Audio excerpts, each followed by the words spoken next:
Moe Abbassi back at it again, and welcome to part 2 of the How to Stop Self-Sabotage, how to stop addictions, how to stop habits, bad habits, permanently forever. If you haven't watched part 1, go and do that now. It is super important for you to understand what's actually going on behind the scenes in your brain. That video alone is going to get rid of half of your bad habits, just because you become conscious of when it starts to happen so that you can actually stop it in real time. You can start to make some conscious choices, some conscious decisions. In today's video, we're going to dive into the actual how-to, specific steps, specific exercises that you can do to forever get rid of bad habits and self-sabotage. Now, before we get into this, I want to make sure that this doesn't just become another video that you watch, take some, notes and do nothing. There's going to be specific exercises in this. So pause this video if you need to, go and grab a notebook, or if there's the comment section down below, make sure you do the exercises in the comment section down below. Otherwise, all of what I share is going to be a waste of time. If you do not put it into action, nothing is going to happen for you. In the part 1, I talked about the beliefs, the paradigms, and the focus that someone who has bad habits has.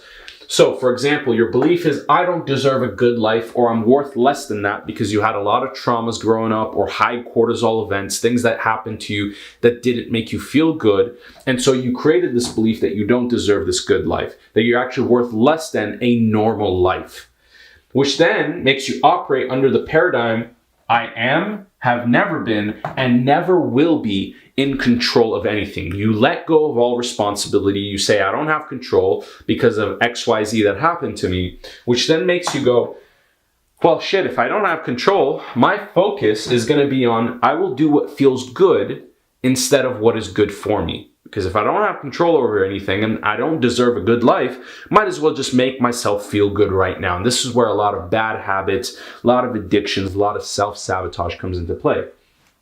After I teach you everything I'm going to teach you in today's video, we can finally step into this new identity, this new reality, this new level of consciousness, this new person that you want to be, which the focus is now going to be, I will do what is good for me instead of what feels good. Even if it doesn't feel good, I will do what is actually good for me, which then makes you operate under the paradigm that you are in control. And even if you lose control, you can regain that control at any given time, which then creates the belief, the identity that you do deserve a normal life. And matter of fact, a normal life is more than good enough for you to not only survive in, but also thrive in.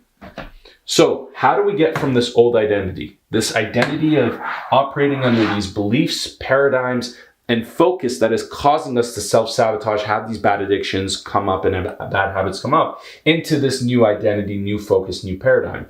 The drawing line in between is intent.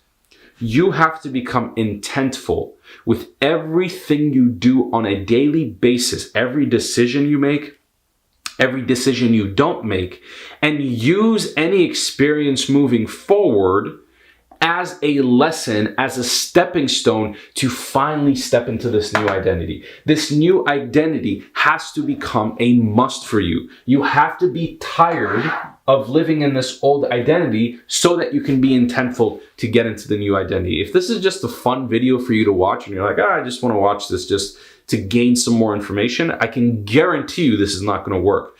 You have to make it an everyday intention to step into this new reality.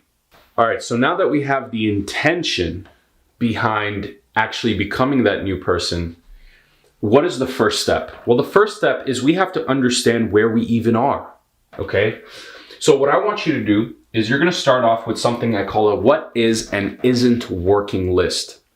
A lot of times when we are stepping into self-sabotaging patterns, bad habits, addictions, it's a form of overcompensating for something that's going really wrong in your life. And it's causing massive levels of anxiety, dread, negative emotions. And by trying to soothe those negative emotions. When those negative emotions come up, we have built a pattern, especially during childhood. If you again haven't watched part 1, go and watch that, where we do what feels good because we don't feel like we're in control anymore. So what I want you to do is either down below, okay, comment it down below, or if you want to keep this private, take out a notebook and you're going to create a T-chart, okay? And you're going to put is and isn't. So just start writing down what's working in your life and what isn't working in your life. So for example, it could be, you know what, my team is doing really well in my life. That is working. In my business, my team is crushing it. I'm creating amazing content that people really love. You know, my finances are, well, I'm financially stable. I feel good. And then go into the what isn't list. So what's not working? Well, you know what? My relationship is a little bit rocky right now. Or I don't have a relationship. I feel lonely every day, right? Or I'm watching too much porn, right? Whatever it is. Start writing down all of the things that aren't working in your life. All of the things that are causing you dread, that is causing you anxiety, that is causing you negative emotions. We have to start here because we have to see what's going bad with our life, what's making us feel bad and what's making us feel good. So one by one, we can start to either create a plan for all of the things that aren't making us feel good, or we can just start to remove them. Okay, one by one, we can just start to remove them so that we get rid of what's making us feel bad, that's causing these instant gratification measures. So that is the very first thing. The second thing that you're going to do is we're going to create a common denominators list.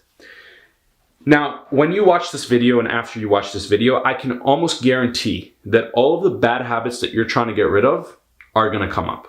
And they're going to come up not just one day from now, a week from now, a month from now, but they're going to come up regularly over the next few months. I don't want you to go into doing the habit and then shaming and guilting yourself and then going through the recommitment cycle, recommitting that you'll never do it again. If you haven't watched part 1, we talk about why that's such an addictive, abusive, self-abusive cycle. What I want you to do is the bad habit shows up and I want you to create a list, whether you keep this in your notes, whatever it is, and start writing down what happened before it. What was I feeling before it? Who was I with? What environment was I in? What was I doing? What was I not doing? What was I feeling? What was I not feeling? I want you to write all of these things down. An hour before, 10 minutes before, a day before, a week before. Because what you'll notice is there's usually common denominators, usually patterns of something you do or something you experience that causes you to partake in that habit or partake in that self-sabotage cycle. So for example, my personal one, there's 3 common denominators for me all the time, every single time. If I partake in a combination of these, one of these, 2 of these, all 3 of these, I can guarantee that I will be partaking in a bad habit, something that's not good for me. So the first one is alcohol. Anytime I drink, okay, it makes my sleep crappy. And because it makes my sleep crappy, now I have higher levels of cortisol, which lowers my willpower, which makes me want to overeat, which makes me want to stay up super late, which is the second thing, is sleep. If I stay up super late, it messes my next day. Then I go on social media, then that triggers me, and then I go into the next bad habit and bad habit and bad habit. And then the third thing for me is weed, okay? These, I suggest every single person, including all of my clients, to remove out of their life. Do a 30-day sober challenge, okay? Where you step away from alcohol, you step away from weed, and you sleep on time every single night. Because for me specifically, and a lot of people, if you drink this, if you smoke weed, okay, it makes you groggy. This lowers your willpower. Okay, I notice for me, I have less willpower, so I end up eating crappy food and I start overeating. Alcohol messes with your sleep cycle. It also makes you make bad decisions. And when you have bad sleep, it messes with your next day, and alcohol also messes with my sleep. So all of these three things, whether it's in combination or whether it's one at a time, will pretty much guarantee that I will step into a bad habit. So these are my common denominators. If I know that these are my common denominators, then I need to make sure that I step away from these three as much as humanly possible. I become sober from the common denominators so that I don't slip back into that pattern. Now, this could be, again, a friend of yours. It could be a certain environment, a geographical location that is a common denominator for you. What are the common denominators before that habit, before that addiction, before that form of self-sabotage shows up? Now, last thing is we need to be careful of something called the availability bias. Once we start to become clear of our patterns, okay, we start to become clear of how self-sabotage is showing for us, what is working in our life, what isn't working in our life, what are the common denominators between all of our bad habits, addictions, or forms of self-sabotage. The next thing we have to do is be careful of something called the availability bias. And the availability bias is something that's very simple. It's a cognitive bias that we as humans have. Look, if you're home and you're trying to lose weight, for example, and you have a jar of cookies right in front of you. Well, when you're not hungry and you don't need to use willpower, you're full. You're not going to eat the jar of cookies. However, the moment you become hungry, the moment there is an emotional need, okay, a need shows up, guess what you're going to do? Because the jar of cookies is available, you're going to eat it. It's right in front of you. And because it's right in front of you, your willpower lowers over time to the point where you basically have none because you have to actively decide to fight against it. And therefore, you're going to eat the jar of cookies. So how do we stop eating the jar of cookies, or stop ourselves from eating the jar of cookies? Well, the easiest thing to do is to not fight it, but remove it. Just don't have the jar of cookies in your house. So the first thing we have to do is removal. So once we figure out what the common denominators are, whether it's an environment, whether it's an influence, whether it's a friend, whether it's an app, whether it's a certain substance, whether it's lack of sleep, whatever it is, right? You figured out what the common denominators are. The first thing we're going to do is we're going to leave everything externally that isn't working for us. So you basically you leave all of the things that are outside of yourself. That is the common denominator. So for me, for example, it was weed and alcohol. Those two things I have to get rid of and never be around. Very, very simple, okay? The second thing is we have to accept internal. So one of my common denominators as well was boredom. Whenever internally I felt a sense of boredom, I wanted to fill up that boredom with something that made me feel good, or quote unquote good as in self-gratification measures. So we have to therefore accept internally what is the common denominator. So I made it a goal, I made it an intention for every day, 10, 15, 20 minutes to just sit and do nothing. And start to accept the emotions of boredom, start to actually be okay with boredom, start to actually enjoy the feeling of boredom. 15 minutes, 20 minutes a day where I do absolutely nothing. And therefore I can accept the internal emotion that's showing up that's also a common denominator. And then the last thing is we have to plan. If you're waking up without a plan for all of the things that you're trying to remove, guess what? It's going to show up in your life. If you wake up and you don't write down in your phone and you don't write down in your calendar and schedule that you need to stay away from this person or stay away from this environment, or for example, one of the environments that I find myself having bad habits in is on the couch in my home.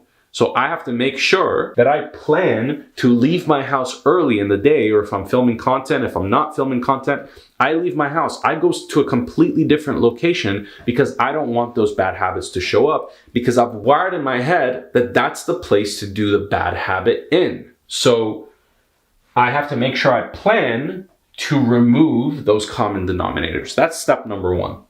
The second step is to make sure that we're getting our emotional needs, positive emotional needs met. We're getting our basic 7 in. So what are these basic 7? Very, very simple. Number one, you have sun.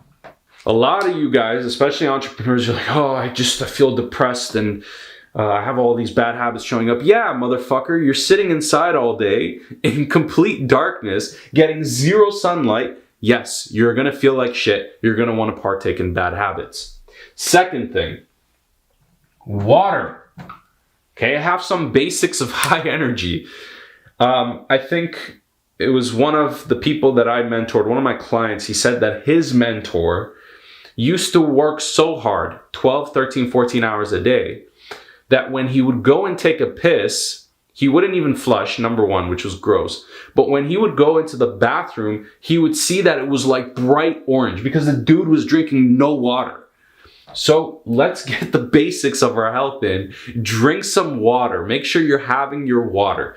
You cannot expect yourself to do the 75 hard challenge and do this and do cold showers and all this stuff to, become a better person and personally develop yourself if you're not taking care of the basic 7 things in your life. So the second thing is water. Drink enough water throughout the day because this increases your willpower, it increases your energy, you're in a higher state and higher mood. If you're in a lower state, lower energy, and lower mood, you're a lot more likely to have bad habits show up. Next thing, get some exercise. Okay? Go on a walk. Go to the gym. Move your body. A lot of times I notice myself if I'm partaking a bad habit, I'm very stagnant. I'm very, just sitting on the couch, doing absolutely nothing. That's when your bad habits are going to show up. Next thing is connect. So connect with some people. Socialize. Have some friends. Connect with loved ones. If you don't have loved ones or you don't have any romantic relationships, get out there and find people. Talk to people. You have to connect. We're social creatures by nature. So if you're sitting inside all day and you're doing nothing and you're alone, guess what? Those feelings of loneliness is going to cause you to want self-gratification measures, and it's going to cause you to have those bad habits. So connect. Set plans aside to see some friends, and if not, just go to places where other people are. Okay, just talk to people, random people. This allows you to not be alone. Your problems, and I said this in the part 1 video, your problems were not created in isolation. So don't think you can solve them in isolation. Next, let's do this first. Fresh air. Okay? Again, get outside your house, get some sun, get some exercise, get some fresh air. Okay, if you're cooped up all inside the house all day and you're not getting fresh air, it just makes you feel crappy. Next up, we have nutrition. Stop eating like crap. Okay? Make sure that you're eating some good food. Make it an intention, again, to eat some good food. Wake up and go, what's going to be the best thing I can eat right now that's going to energize me, that's going to make me feel good? Because again, if the emotions are high, if your state is high, and if your energy is high, then you're living in a higher consciousness reality. And it's really hard for you to want to partake in bad habits if you're just generally in higher consciousness. So nutrition. And last thing is sleep. Okay?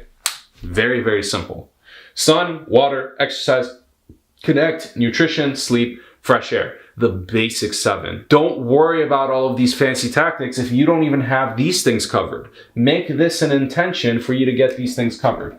And a very simple exercise that I like to do on a weekly basis is I rate myself out of 7 on all of these things. So every single Saturday, I go, where am I at with the basic 7? So you get a score of total of 49.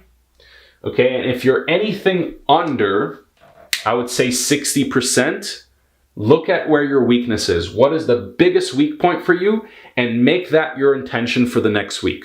So if you don't connect with anybody, you're like, out of the 7 days, I only connected 1 time with somebody. Well, that's a weak point. Make sure you're getting points of connection in. This could be a text, this could be a phone call, this could be a video call, this could be in person with a friend, this could be having different social circle groups that you can connect with, okay? If you're eating like crap, you only got 1 day of eating good, well, make that your intention. So you want to get your score out of 49. You want to see what the percentage is. If it's under 60%, you got some work to do. If it's anywhere from 60 to 75%, it's not terrible, but you need to make some changes on your weak points. And you want this to be ideally 75% and up, okay? Ideally 75% and up of the basic 7. Do not complain to me about your bad habits and self-sabotage if you're not getting sun, if you're not drinking enough water, if you're not exercising, moving your body, if you're socially isolated, if you're not eating well, if you're not sleeping well, and you're not getting fresh air. That's the basic 7 we need to cover after we remove all of these things. Because once we remove it, we have to replace it with something. Does that make sense? So if we have to replace it with something, we have to do the basic, very, very simple 7. These things are very easy for you to do. And then, you can worry about additional choices if you want to. If you want to add in cold showers and do meditation and all of this stuff, sure, you can do that later on, but get the basic 7 in first. So by this point, now that we have gotten clarity on what's not working, what isn't working in our life, we've gotten to understand the common denominators, we've removed some of them, we've accepted some of the emotions and habits that we feel. And on top of it, we have added in the basic 7. By this point, you should be feeling a lot better. Your life should be feeling a little bit more enthusiastic. You should be feeling like you're in a better mood. And the habits, the addictions, the self-sabotage should be lowered at this point because you're living in a higher consciousness reality. But that's not going to fix it, okay? It's going to be a lot less experience, but it's not going to fix it. So the next step is we have to actually heal, okay?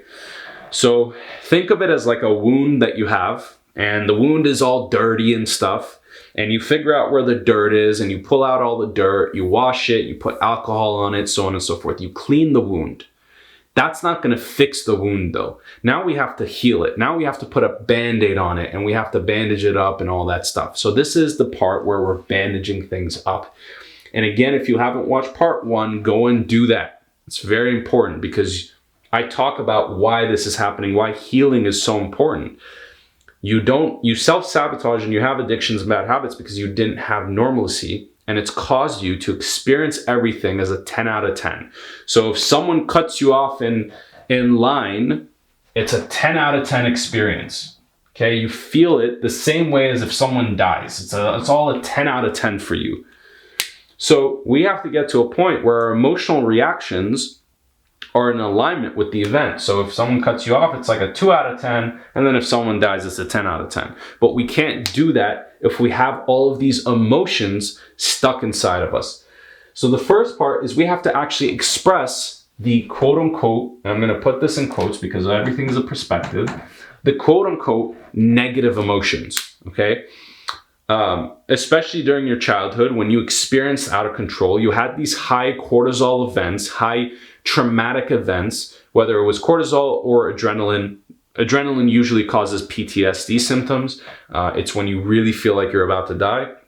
And then cortisol is more minor. It's more minor stressful traumatic events. So if your parents fought in front of you, if somebody bullied you once, whatever it is, you're going to experience the emotions that you stored in your amygdala. You store it as emotional memory. So we have to take all of what we've stored and we have to express it. We have to let it out of our bodies because we held it in so that we can protect ourselves as a protective mechanism.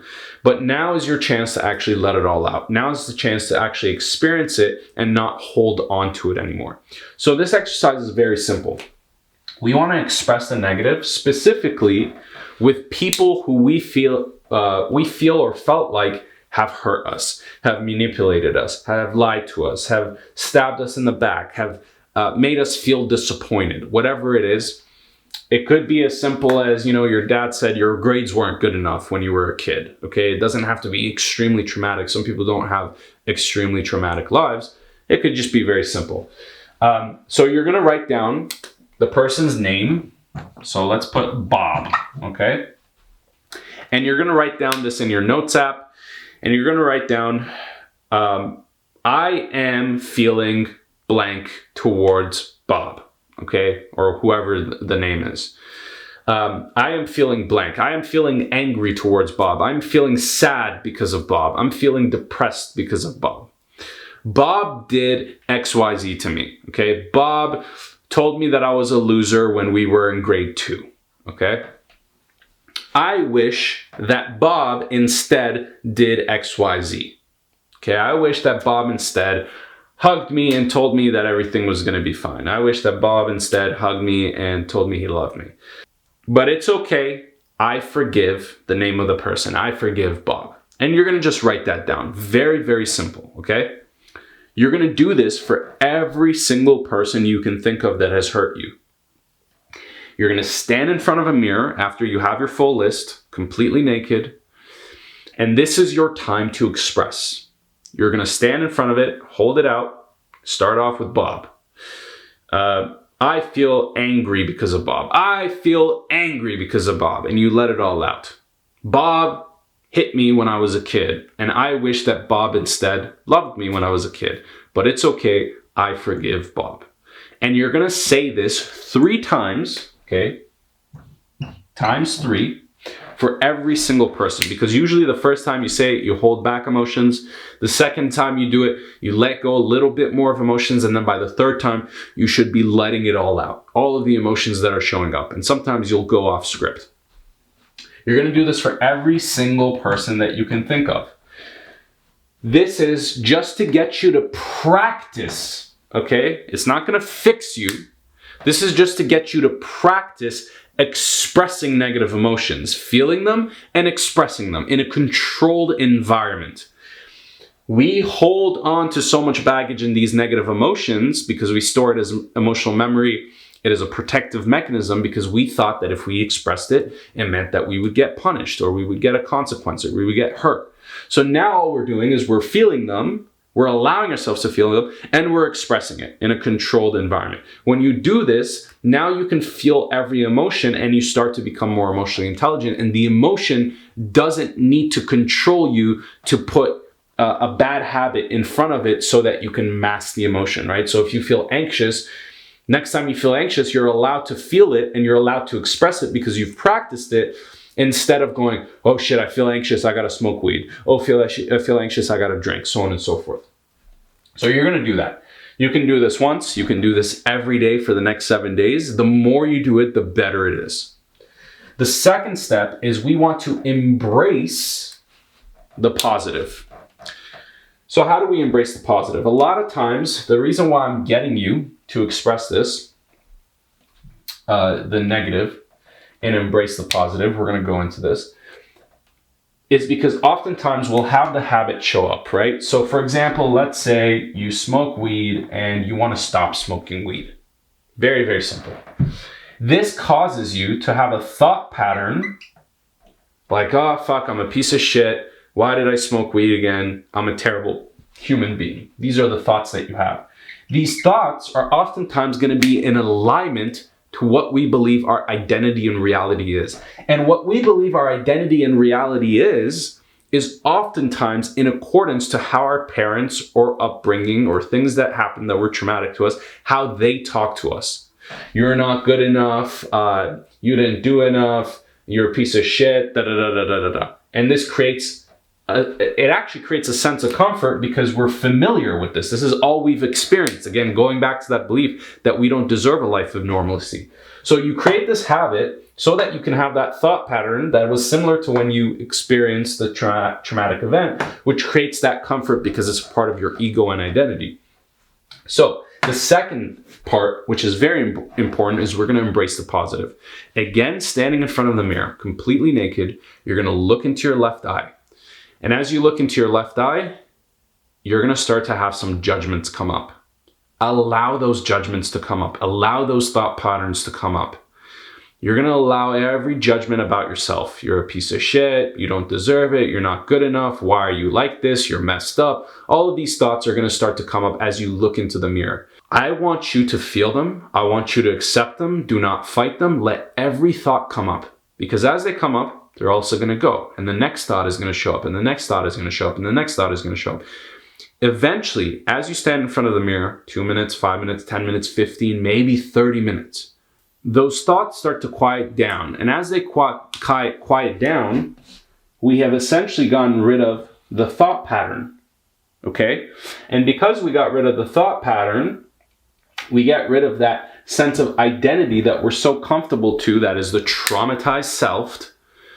And we don't have to identify with it anymore. So as you stand in front of the mirror and the thought patterns start to go away, you're gonna feel this sense of rising energy. You're gonna feel absolutely incredible because you're not giving into that initial reality anymore, that identity that you once had. And this is, again, just another practice. This is just a practice of self-compassion so that we can get rid of that thought, we can get rid of that identity. And so we don't need that habit anymore. We don't need the habit of smoking weed. We don't need the habit of drinking. We don't need the habit of scrolling on social media all day or procrastinating or whatever form of self-sabotage you have, because we don't need that thought pattern anymore. And because we don't need that thought pattern to give us our identity, we don't need that identity. We can replace it. So we express the negative, especially with trauma and emotions that we've held on for a very long time, emotions that we have stored into our emotional memory. We get that all out, and then we practice self-compassion so that we can get rid of that thought pattern and we can get rid of that identity. So that is not needed anymore. So that self-sabotaging pattern or habit is gone. As you go through this journey and you make this a practice daily, weekly, whatever it is, again, the more you do it, the easier it becomes, the easier it's going to be to get rid of those bad habits. We have to be aware of a few things. The first thing is, as these habits come up, which they are going to as you do these exercises, allow yourself to recover. Okay? It's very easy for us to have a habit come up that's self-sabotage, or let's say you procrastinate or whatever, and then we try to overcompensate. So you procrastinate, and then you go, again, this is the same thing, you go into shame and guilt. We've talked about the recommitment cycle before. You recommit, you say, oh crap, I gotta work for the next 12 hours nonstop. Okay? This does not help you, because then you work 12 hours, then you burn out, whatever the overcompensation behavior is, and then you go back into procrastination. So the point of this is, allow yourself to actually recover from the bad habit.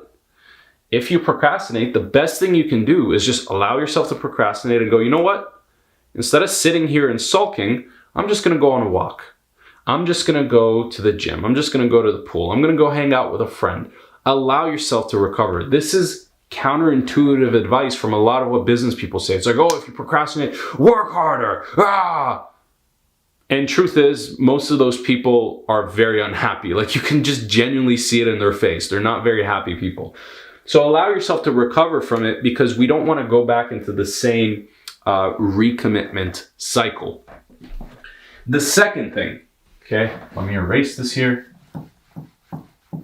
You have to be aware of some thought patterns. There is specifically a few thoughts that will come up throughout your journey. The first thing is going to be the fuck it mentality. So something bad happens to you, or someone does something bad to you, and you're like, you know what? Fuck it. Fuck me, fuck them, fuck it. I'm just gonna do the bad habit. I'm just gonna watch porn. I'm just gonna overeat. I'm just gonna eat all of these donuts. It's the fuck it mentality, going back to, I don't have control. This bad thing happened to me, therefore I don't have control, so might as well just give up all control and do the bad thing that makes me feel good.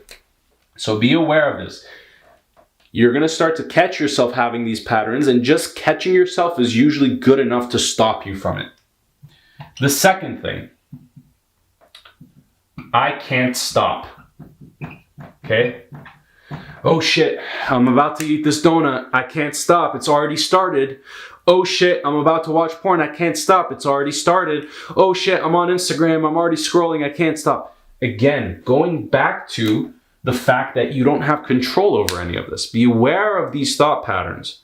As they come up, why can't you stop it? You can stop it anytime.